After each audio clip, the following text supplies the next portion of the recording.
नमस्कार, आप देख रहे हैं लल्लू लाल न्यूज चैनल और मैं हूं आपके साथ वैशाली।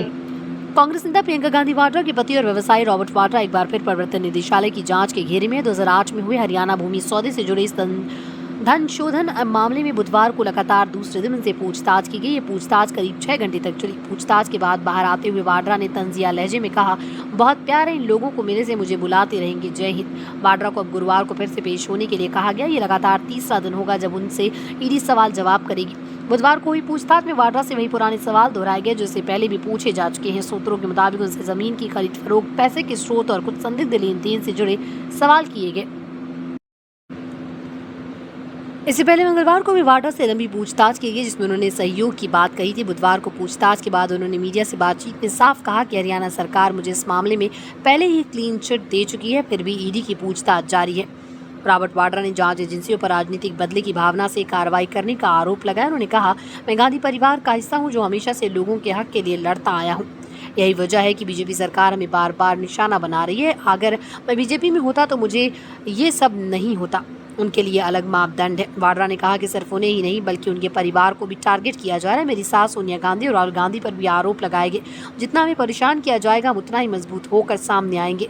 वाड्रा ने मीडिया से बातचीत में ये भी कहा कि इस तरह की पूछताछ और जांचों से उनके परिवार में और मजबूती आती है। मैं और प्रियंका एक मजबूत इकाई है। ऐसे हालात में हम और नजदीक आती हैं, सिर्फ हमें मानसिक रूप से मजबूत बनाते हैं। हम अपने रास्ते में आने वाली हर बाधा से लड़ेंगे, ये हमारी हिम्मत नहीं तोड़ सकते। सबसे अहम बात यह रही है कि वाड्रा ने अपनी राजनीति में आने के संकेत भी दिए। उन्होंने कहा कि वो 1999 से ही लोगों के लिए काम कर रहे हैं, चुनाव प्रचार में हिस्सा लेते रहे और वो खुद को एक कार्यकर्ता मानते हैं। अगर मुझे राजनीति में आना होगा तो मैं बदलाव के लिए आऊँगा। एक वक्त आएगा जब मैं राजनीति में उतरूंगा, लेकिन तब जब मैं लोगों के लिए सही मायनों में कुछ कर पाऊँ।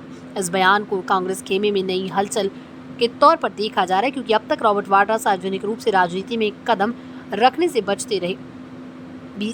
वाड्रा ने पूरे मामले को 20 साल पुराना बताते हुए इसे अब बंद करने की मांग की। उन्होंने कहा कि उन्होंने हर बार जांच एजेंसियों के साथ पूरा सहयोग किया, मैंने हर दस्तावेज दिए, हर सवाल का जवाब दिया, फिर भी ये कार्रवाई चलती रहती है।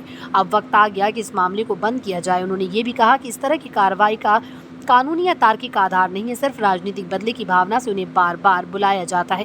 रॉबर्ट वाड्रा के बयानों के बाद विपक्षी दलों ने भी केंद्र सरकार पर निशाना साधा। कांग्रेस नेताओं ने कहा, मोदी सरकार ईडी का इस्तेमाल विपक्ष को डराने और दबाने के लिए कर रही है। वहीं बीजेपी नेताओं ने इस मामले को कानूनी प्रक्रिया का हिस्सा बताते हुए कहा, अगर वाड्रा निर्दोष है तो जांच से क्यों डर रहे हैं।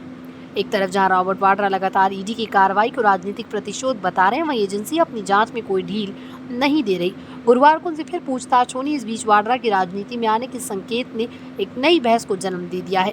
क्या ये जांच वाकई कानून का हिस्सा है या वाड्रा का दावा सही है, ये तो वक्त बताएगा। वीडियो को ज़्यादा से ज़्यादा शेयर करें, लाइक करें और चैनल को सब्सक्राइब करें ताकि हर खबर आप तक सीधे पहुँच सके।